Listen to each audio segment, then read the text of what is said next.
11-ാം തീയതി ശനിയാഴ്ച രാവിലെ 10 മണി മുതൽ തിറവെള്ളാട്ടിന്റെ മർമ്മപ്രധാനമായ രൂപക്കളം തൊഴൽ. ഈ ധന്യമായ ചടങ്ങുകളിൽ പങ്കെടുത്ത് വിഷ്ണുമായ സ്വാമിയുടെ അനുഗ്രഹം നേടുന്നതിന് കാനാടിക്കാവ് വിഷ്ണുമായ ക്ഷേത്ര സന്നിധിയിലേക്ക് ഏവരെയും സാദരം ക്ഷണിക്കുന്നു. കാനാടിക്കാവ് വിഷ്ണുമായ ക്ഷേത്ര സന്നിധിയിലേക്ക് ഏവരെയും സാദരം ക്ഷണിക്കുന്നു.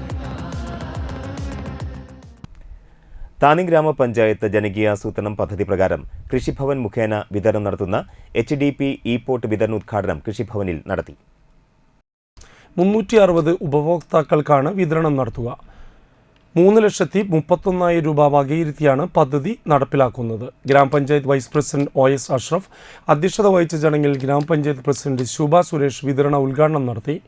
വികസനകാര്യ standing committee chairperson Shiny Balakrishnan, ക്ഷേമകാര്യ standing committee chairman Sijo Pulikkottil, ആരോഗ്യ വിദ്യാഭ്യാസ standing committee chairperson Sheeja Sadanandan, ward മെമ്പർമാരായ ആൻഡോ തൊറയൻ, മീന സുനിൽ, സനിത സജ്ജൻ, കൃഷി ഓഫീസർ രൺദീപ്, അസിസ്റ്റന്റ് കൃഷി ഓഫീസർ ഗോപാലകൃഷ്ണൻ എന്നിവർ പ്രസംഗിച്ചു.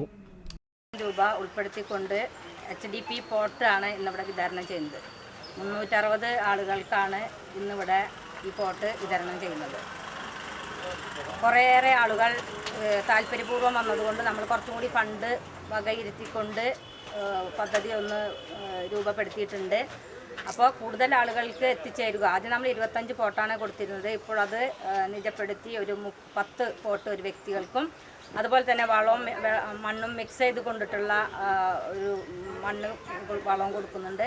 അതുപോലെ തന്നെ അതിൽ വെക്കാനായിട്ടുള്ള പച്ചക്കറി തൈയും വിതരണം നമ്മൾ ചെയ്യുന്നുണ്ട്.